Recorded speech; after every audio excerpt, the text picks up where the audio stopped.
not to beat a dead horse, as one might say, but we are gonna have to talk about the SNL shit. I also want to talk about not the movie Marty Supreme, but the promotional situation because I myself found it very, very comical, as well as just very telling when it comes to the state of the arts. First and foremost, I am not a fan of Stranger Things. I think I tried watching it, season one that is, back in the day when it came out, which was what, 10 fucking years ago or some shit? Like, it's been a while. I don't think it was my cup of tea, pretty much because of the cast. And I'm not saying that because, like, oh, they were bad actors or some shit. I don't know what the fuck they were up to, how their performances were. I heard only good things when the first season came out. It was mostly because I was both not interested in watching a show that had such a young cast with only like a few characters that are older or whatever the hell. I've never been a fan of media that centers really young kids, not because it's like, oh, it's creepy to watch or some shit like that. It's just like it's never been my cup of tea. Even when I was a kid, I preferred to watch shows where the main characters were either adults or close to being adults, everyone 16 and up kind of thing. There's been, a fair share of controversies when it comes to this show, and I've always heard about all this shit because it's been kind of part of my job for the better half of this decade to be commenting on culture, popular culture included. So it's kind of been on my radar this entire time. The changes that they've made, the characters that they introduced, the characters, like the viral moments of, like Kate Bush and other shit like that. Like, I'm aware of everything that's going on in that universe because it's like they have a big fandom, and you can't get away from hearing shit. As I've said before, I basically don't even have to watch most things to know what happens in them. I do watch them if I'm gonna make a think piece about the actual product. I definitely understand why the fans were not happy with the end of that show. First and foremost, I've seen the way it looks.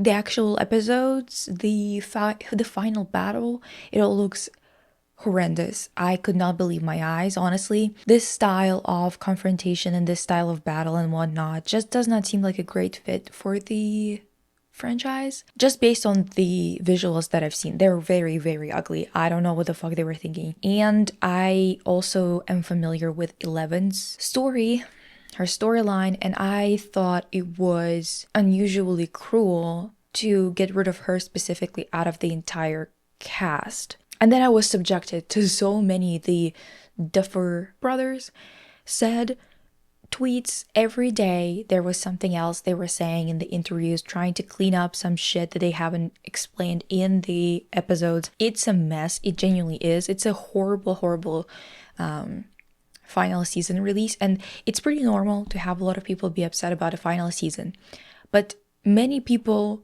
a normal amount of many people for a show would be around 20% of the fandom being unhappy with the specific way the show ended, then maybe 20% more being unhappy that the show ended, period. Like they didn't want it to end kind of thing. That's a pretty normal distribution.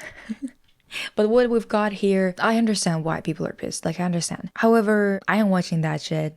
I'm not about to give you really like detailed breakdowns of why they should have done things differently, but there are a few things that are quite obvious, specifically 11's storyline, that just kind of makes you think, oh, so you are trying to imply that an abused child cannot get out of that and like move on with their lives kind of thing. Especially with their interviews that they gave afterwards. It's just a mess. I don't know why they even, like, don't talk about topics this heavy if you're that much of a dumb bitch. I think that it just shouldn't be on your plate in general. Stick to something silly and goofy. But then again, this isn't the creators of the show fault.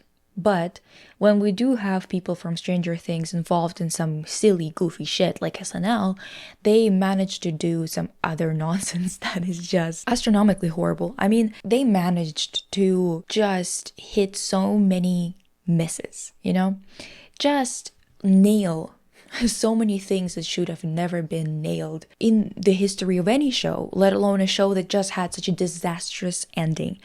I could not believe my eyes when I saw all those fucking clips from SNL. Because again, I don't watch SNL like that. Mostly because I don't have cable, and also I'm Canadian. Like, I don't know your life. I don't know what's going on SNL, you know? But the fact that they decided to go on SNL after this disastrous, absolutely disastrous ending of a show, after so many controversies that were all deserved, by the way. Wasn't something where it's like, yeah, they went kind of far. Like the people who were, you know, angry at the actors or creators or whatever, they were like going for, no, all of those controversies, they were fucking earned, honestly. And dude, I don't know if you've seen the clips. I don't know if you've seen the clips, but I really think May Chance, I'm gonna feel bad for exposing you to this shit in a way.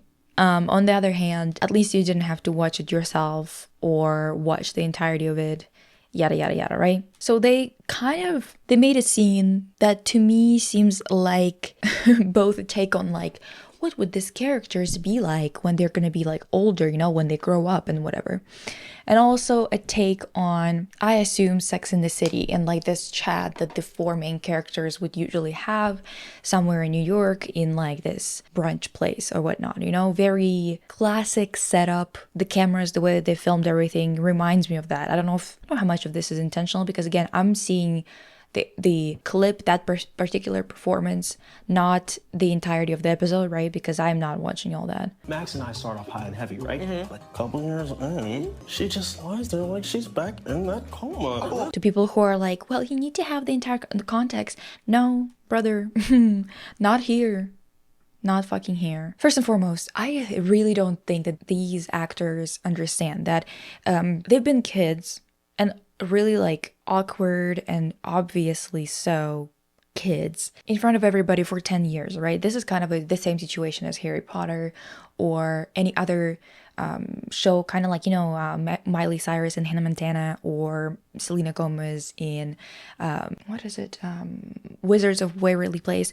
It's all kind of like in the same area, in a sense of people have seen you on screen being young, being a kid for way too long for you to be doing this type of shit immediately as soon as you're done with the project.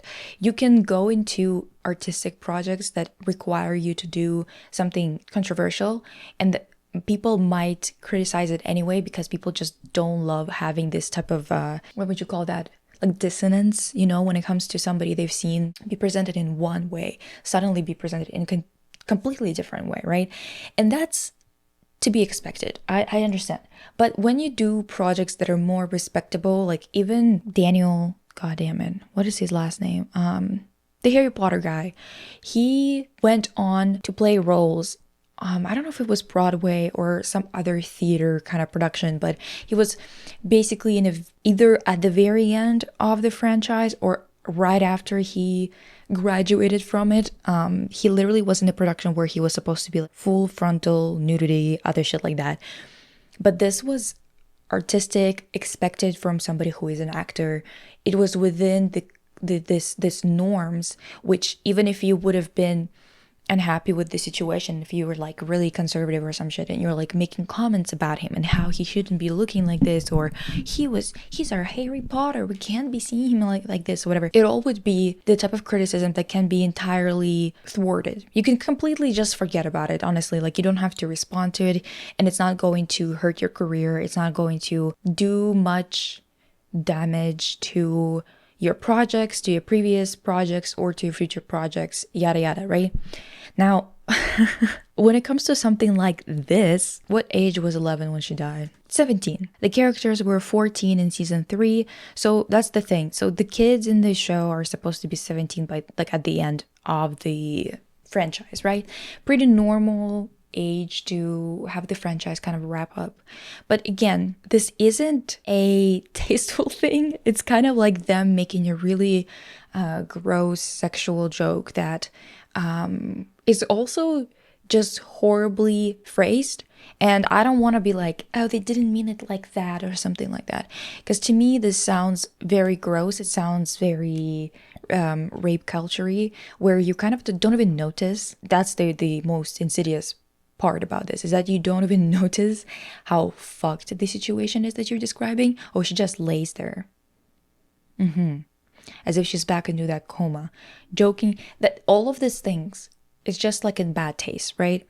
And usually bad taste jokes, they can only fly when they're really funny. And this is such a nothing burger of a joke. I think that there's a lot of comedians who love to challenge themselves and try to find how far they can go without the audience kind of being grossed out and turning away from them. If you are actually pretty decent person, you can be joking about most things and they will be fine because you're not ever punching down, right? In this situation, this is the clearest situation of punching down in a scene and then being surprised that it didn't turn out well for you. This isn't the only instance in that SNL episode where it's kind of dodgy as fuck, okay? Because it would be one thing if this was the only joke that was leaning on, into the misogyny realm. You could say that it's just like a crude joke and it didn't really work that well. It wasn't that funny, so people kind of took offense to it more than they would if the joke was actually funny, right? Now, in this case, this episode was just nonsense on top of nonsense on top of nonsense. They had a moment where they had like someone making fun of the coming out scene of Will. And I've seen that scene, okay? That's, again, it's dumb as hell. It's really poorly placed. It's really poorly written. I'm genuinely leaning towards people who are talking about one of the director's writers having divorced their wife, who they supposedly stole the work from, this particular work from. I think they might be right. Because this drastic of a drop in quality and consistency and in logic, that's the only way it could be explained. That there's like the person who was the glue, the person who was actually keeping in mind what the fuck is going on the screen is just not there anymore. Not on the team anymore. That's the only way this could be explained, because it's that bad. Like when I told you season 1 is not my cup of tea, it's just because it's not because it's bad. I actually think from what I've seen a few episodes, I was kind of, maybe I've even seen the first season. I don't know. I don't remember where I stopped, but I definitely haven't seen anything of second season. And I don't remember if I've ever watched the entirety of the first season or not. But basically, I did think the first season, it had a style, it had a flair, and it was quite fresh at the time. This is like that coming out scene, good God, it's so bad. It is just so irrational. No one would be having that conversation in a group like that, especially not in the fucking 80s, I don't think. I also don't think that it was done in a way that kind of lent itself to like a sweet moment. It felt very cheap and kind of exploitative in a way. If he would have had a conversation like that with his mom, it would have worked a lot better than having this fucking weird ass performance in front of everybody. But on top of it all, SNL, like making a joke about it, whatever, it's not bad on its own, because it's not like they were going for making fun of like coming out in general as much as they were making jokes about how poorly it was done in the show, or at least how awkward it is in the show. However, again, this is strike two, right? Like the problem is that it's all together in one fucking place. And then we have this monologue by the guy. It's Finn. I don't remember his last name. But basically, the Finn guy, he was the one who was opening, like there was this opening section. And once again, the problem with it is, of course, a combination of the fact that the joke itself, he basically was like, I first learned what a woman looked like down there during his time on Stranger Things. And it's the cut to a demogorgon, like, screaming. You know what I mean. If you've seen the show or even clips of the show, you know what I mean. And, well, first of all, who the hell are you hanging with?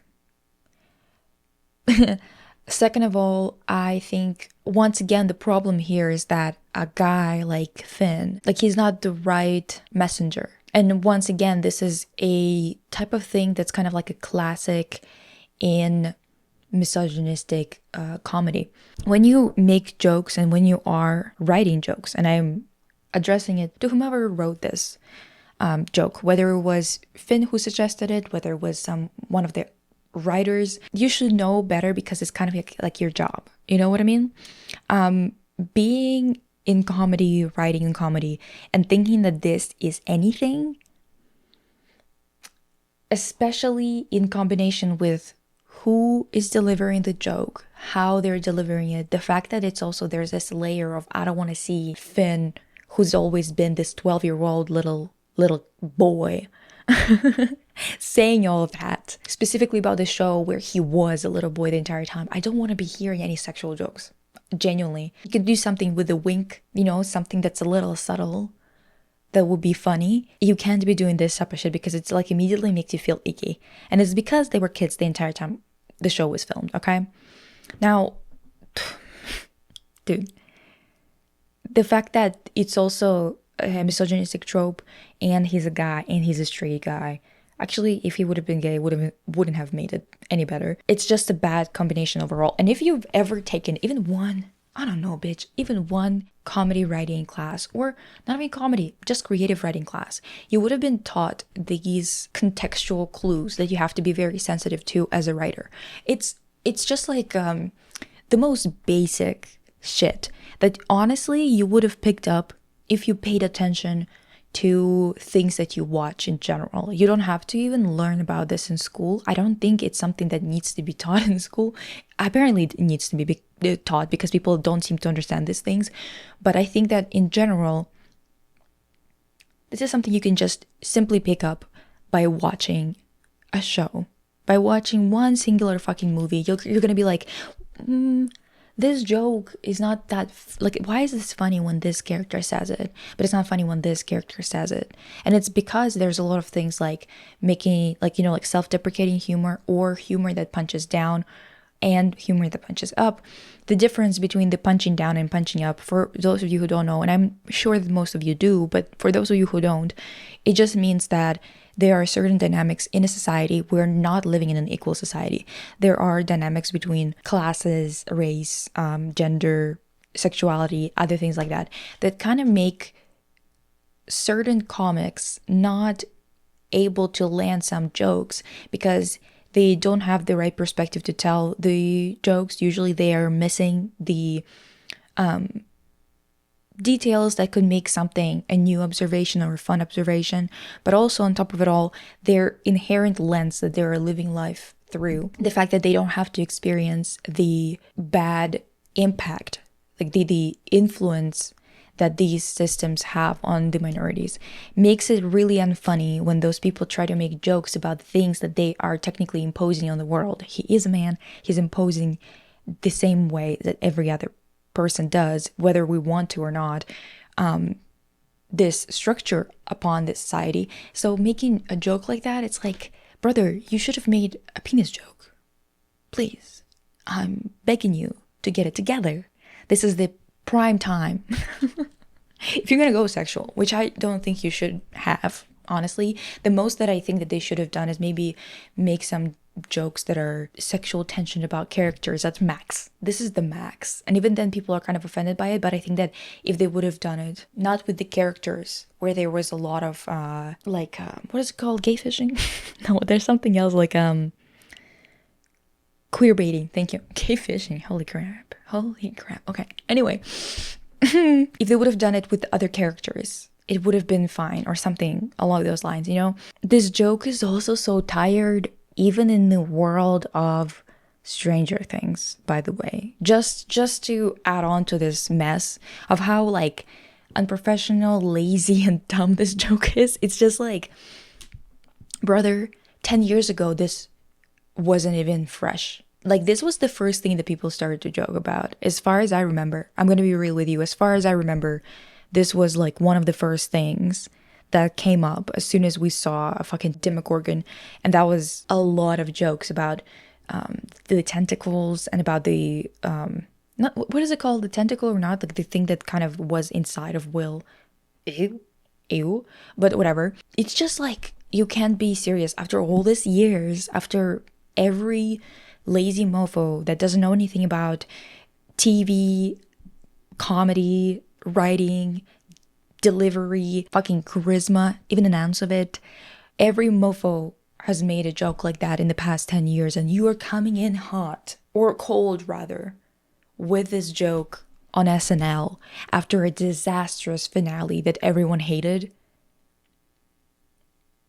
That's so dumb on so many levels. I could not believe it. It's just like comical how bad it is. And I also want to mention, while we're on the topic of being comically dumb and comically ridiculous, I want to talk about Marty Supreme and not the movie. Did not see the movie, not going to see that movie. Got no interest in ever watching anything ever again about some freak who's like in pursuit of some bullshit title that nobody gives a shit about. Do not care, not gonna watch it, not gonna listen, not whatever. You get the point. I don't particularly care whether someone liked it or not either, by the way. If you did, good for you.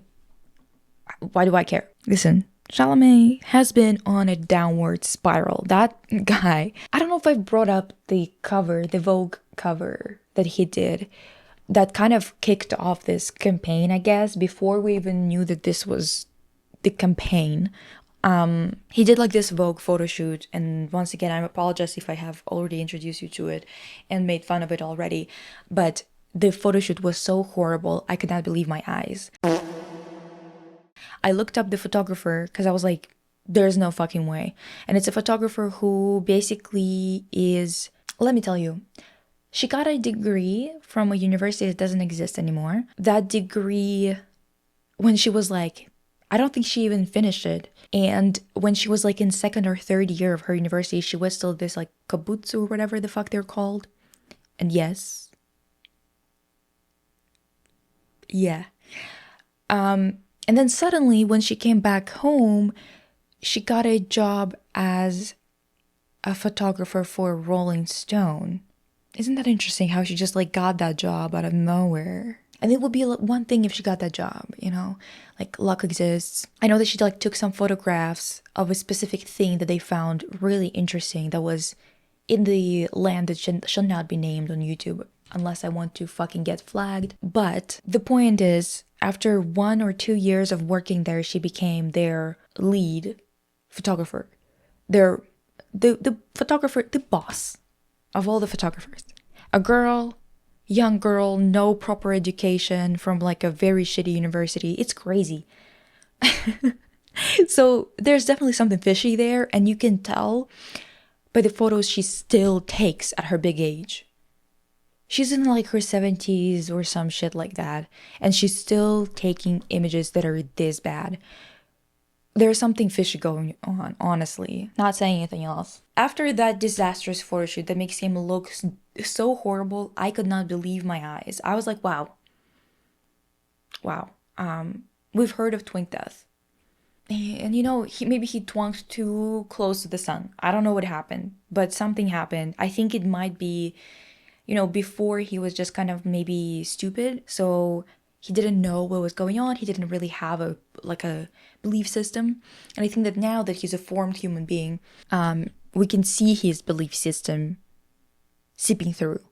I doubt that he was a better person before Kylie Jenner. I really don't think so. I think he was just probably really clueless as to whatever the fuck he wanted and such. And then he decided, oh wow, I really love the breeder billionaire kind of thing. I really love that shit. That really hits. And I think this is what's happening because he's with Kylie Jenner. Horrible. Family can't stand them. Do not ask me what I think should happen to people like that when we're done living under this system. But he is, good Lord, good God. He basically gives this interview. He's like, it's just such a bleak existence. Those people, like I see people who are like they're living their lives and they don't have kids. And it's like just such a bleak existence. Said a man with no kids, by the way. Just saying, you've been someone's stepdad for like 2 seconds and not even legally. Not even having to take care of anybody because you guys have money to have slaves. And now you want to talk? You want to raise your voice, bitch, in front of the adults? You want to have all those opinions in front of the adults at the table? Rage. Okay. And then he goes on to do a million more embarrassing things that I genuinely did not think his PR team would allow him to do. Just so you know, Marty Supreme, the movie had like a $70 million budget. And I'm pretty sure that there was like a really hefty amount in marketing. Dude, the magazines, the articles and stuff like that, they're trying so hard to make it sound like a success. This mofo, like this stupid ass film that shouldn't have cost that much. They shouldn't have had Gwyneth Paltrow in it. They shouldn't have had, why there were so many Z-nists involved in this wreckage. It's crazy. And most of them are being like, oh my god, it just crossed $80 million. My brother in Christ, the budget was 70. His opening weekend was only 28 million. That's low for a movie that cost that much. Why the hell? Whatever. They did a bunch of weird shit. Like they did this huge float thing. I don't remember what they're called. I'm gonna put the image in the video, but you know, like one of those blimp massive things that are usually used for promotion. He did like a music video and people were like, oh my god, is it Timothée Chalamet? Is he this rapper? Like he basically created a rap persona, I guess. It's kind of one of those things where, oh, good lord, this guy is just like, he thought it was so cool. I think that a lot of the problems that are happening right now for these celebrities is that all of them expect people to give a fuck because it's them. And trying to stack 100 million, girl got a billion, what the fuck, what a wonderful feeling. And it like fails miserably because people are just so cringed out by this blind, it's not even ambition. I guess it's like this expectation of being revered. It's really fucking weird. It's so weird on so many levels. You know, I would have thought it's like cringe, but whatever, if he would have been like 17. But this mofo's 30. That's so crazy. That's such a weird thing to do at his big age. Yeah, so he did the whole rap thing, but the one thing that made me laugh, dude, it made me laugh so hard I thought I was gonna cry, genuinely, like my eyes started to water. I was just scrolling on Twitter, this shit pops up, and it's him.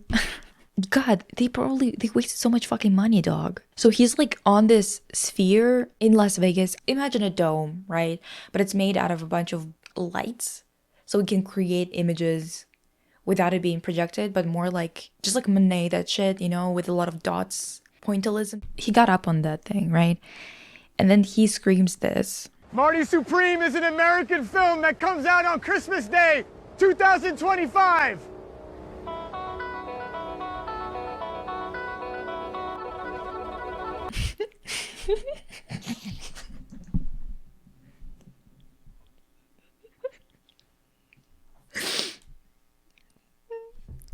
So, listen, first and foremost, I think it's really, really funny how much emphasis this entire campaign put on the whole being an American film, okay? Actually, I don't think it's funny. I think it's concerning. Hollywood has always been a machine for, you know, propaganda. We all know that. This is not news to anybody, but I think it's just a little bit more concerning when he's shoving it everywhere. He's playing a character who's like, you know, obviously he's playing for an American team, and it would have been fine if it was like a part of the movie, right? Only. But they've been pushing it a lot to a concerning degree where it's like, right, buddy, we got it. Maybe cool it off, especially now. I don't know. Just nationalism in general is really weird. It's especially weird. I for example, I really, really don't like when people have flags either inside their house or especially on their houses or their cars, like actual flagpoles. What are you, an embassy? The fuck is going on? Why would you ever do such a thing? It doesn't matter how much you like living in your country. That's just fucking weird. That's already concerning. But him saying this with such a serious face, what killed me was the way he delivered that information and then breathed so heavily afterwards, as if it's such groundbreaking information, but also really important information. He kind of like started to scream afterwards when the camera panned away far enough.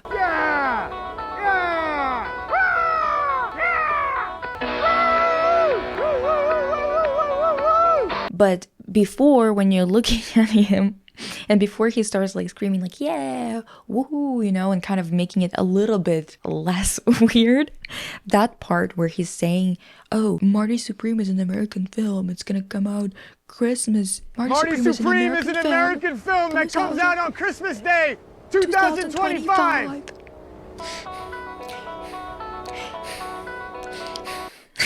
Five.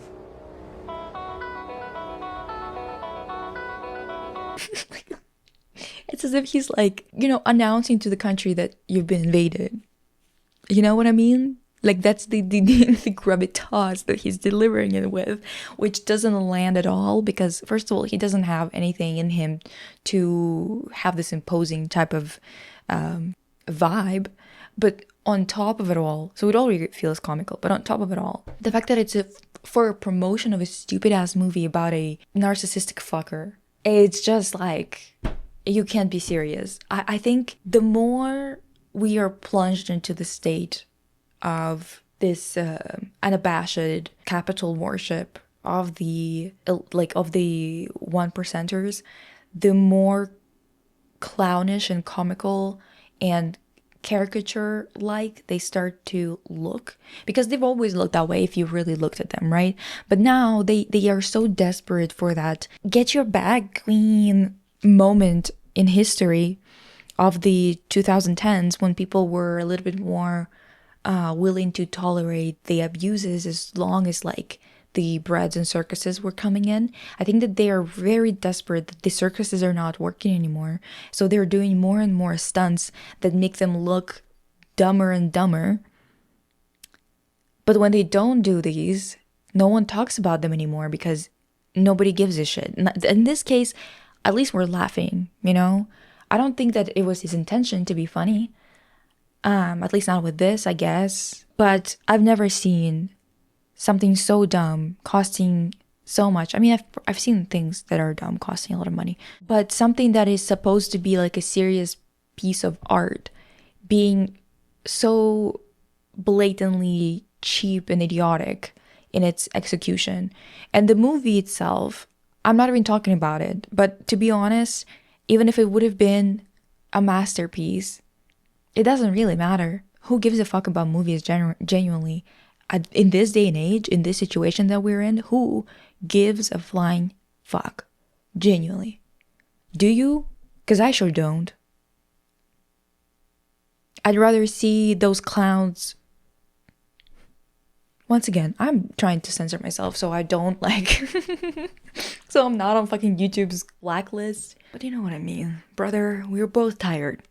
We're all tired. And I think that they are so disconnected from reality. I don't think they know that the wave is coming. I don't think they even know that.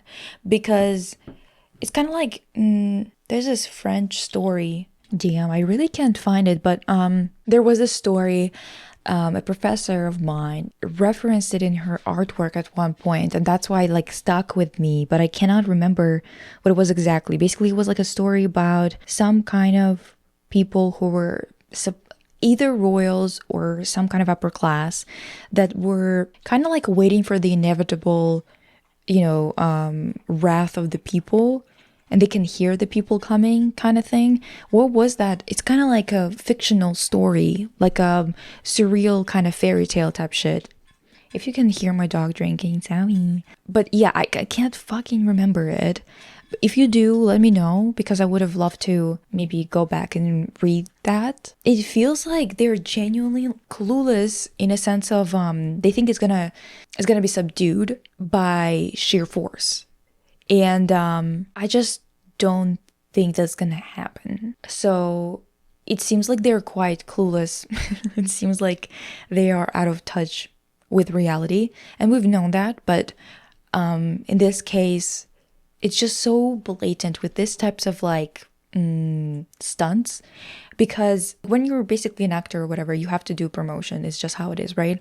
It's also just how it is that jobs that are useless or part of the jobs that are kind of useless and only exist under capitalism exist because we live under this system. It's kind of how it is. It's the same thing as when you work in marketing. It's like, well, what the fuck am I doing? You know what I mean? Like, what is this shit? But this is kind of just how it is. The same way as you try to mitigate the damage, but the system itself is damage that you cannot even, like, you're basically choosing between two evils, choosing the lesser of the two, right? Every day when you choose one job over the other. Most of the jobs that we do in the West, there's, especially now that we have basically uprooted a lot of the jobs and just like outsourced them outside of the country. And we've made all the jobs that are useless, all the jobs that are made up, pay more while devaluing all the labor that's actually keeping things going. We're kind of in a pickle where it's like, if you don't want to live on the streets, or if you don't want to be living in a horrible condition where you can't even pay for your meds or some shit like that, you kind of have to be doing a made-up job. So it's like not even about Timothy doing the made-up job, as much as it's very clear that he is very happy about his position. Not that he's lucky to be making that money or something like that. It's specifically that he's happy about being the instrument of creating propaganda because he believes in it. Like, he is a shill. He is just like the Kardashians and Jenners. That is very useful for the 1%ers because they are either them on the lower end, like they don't have as many millions or billions, but they're still there, right? They're beautiful. Well, I don't mean it like they're actually beautiful. I mean like they're really useful tools of the slave-owning class. Okay? So, and he's really happy about his position in that. He's not clueless about the fact that he's there and he's doing that. He's not clueless about it because he's clearly got the same breeder king going on as all the other freaks in that vicinity. So it really seems like the one thing that I don't know is that they look like fucking idiots and that we're all giggling about them now in a way where you're not going to be spared. We don't think you're an idiot in the sense of like you're not clued in as to what is going on. We just think you're dumb, selfish, and evil in a different way where you can be kept responsible. You're not crazy and kooky. You're just an asshole, and we know it. You know what I mean? Like, it's not very subtle at all. At all. He's probably, I've seen some of his interviews with Brittany Broski. Not some, I guess they had one. I don't know. I've seen clips of it. He's quite charming there. Charm's not gonna save you, though. Hope he's having fun on that dome. And hope he's having fun with his oligarchs. God, I wish artists had a backbone. Art and media, radio, in quotations, which is just like our social media stuff and whatever today. It's a powerful tool that should not be underestimated when it comes to spreading information, keeping people informed, shaping the next generation and their minds, their abilities. So it's a shame. It's a shame that they are this. But fun thing, positive corner. Oh, I've come up with something really fun. A little bit of a competition with prizes for everyone on my main channel. I'm going to post it soon. I've been making videos for like 6 years at this point, I think. Well, I started in 2020 in April. So it's going to be 6 years in April. But I think that my first video that really got some steam and actually got anyone watching, or not even watching, because I had some people watching, but it was like very low amount, and I got monetized from the Winx video, the restyling video, and that happened in February. So for me, it's gonna be like 5 years of actually having an audience that I was talking back and forth with especially the audience that I garnered from that video is basically people who have been here since BC, which is before cancer. So it's an audience that's been with me through the ringer. So I really wanted to do something fun that could have like, some prizes, like some physical things that I could give people. So I hope you're gonna have fun participating in that if you're one of the people who are not just like a podcast listener, because I mean, like, you can participate if you're only a podcast listener, but it's just I think you're gonna have an advantage if you're familiar with my main channel.